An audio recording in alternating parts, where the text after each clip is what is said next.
Today we have the 2020 Peugeot 5008. This vehicle has done just over 59,000 miles.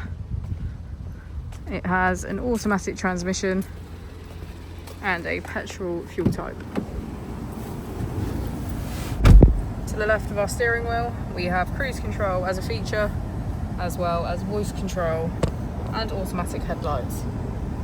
On the right we have automatic wipers.